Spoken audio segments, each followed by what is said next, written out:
I suggest you change your lock right after renovations. Just how unsafe is a renovation key in 1 minute? A renovation key is the one given to workers during renovations. After renovations are completed, workers are supposed to no longer be able to unlock the door using the renovation key. But that's not always the case. Here are 2 common types of locks on the market: Grade A and Grade C. Grade A locks are basically standard single-row pin tumbler locks. We've talked about the mechanics of pin tumbler locks before. Grade A locks use ruler-shaped keys and come with 3 types of keys. The A key is the renovation key. The B key is the master key. The C key is used to deactivate the renovation key. Grade C locks, on the other hand, are wafer locks using wavy groove keys. These usually come with 2 types of keys. The A key is the renovation key. The B key is the master key. Although the security level of the 2 locks differs, the principle behind renovation keys is mostly the same. Let's first take a look at a Grade A pin tumbler lock. It consists of an outer casing and a lock core, with cylindrical pin holes aligned on both parts. Inside the lock core's pinholes are pins of varying lengths called bottom pins.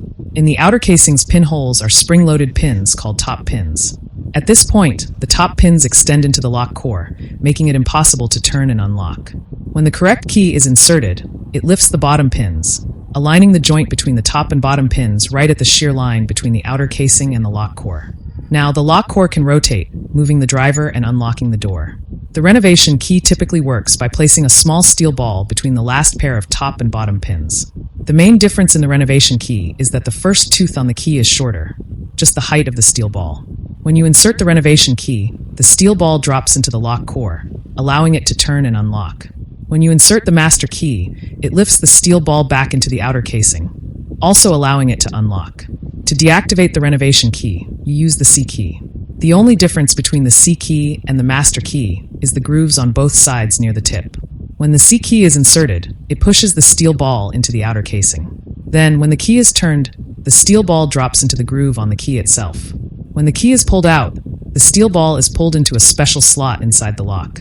Now, if you try to insert the renovation key again, the tip no longer lines up with the shear line, so the lock won't open.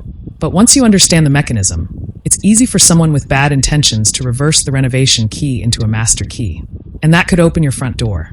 The principle behind the renovation key in a Grade C lock is similar, but instead of bottom pins, it uses metal wafers, and instead of top pins, it uses long bar-shaped locking pieces. When locked, the long bars block the rotation of the lock core.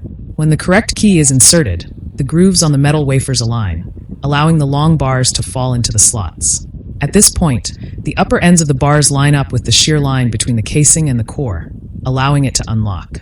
The renovation key and the master key are shaped exactly the same, except the renovation key has a notch near the tip.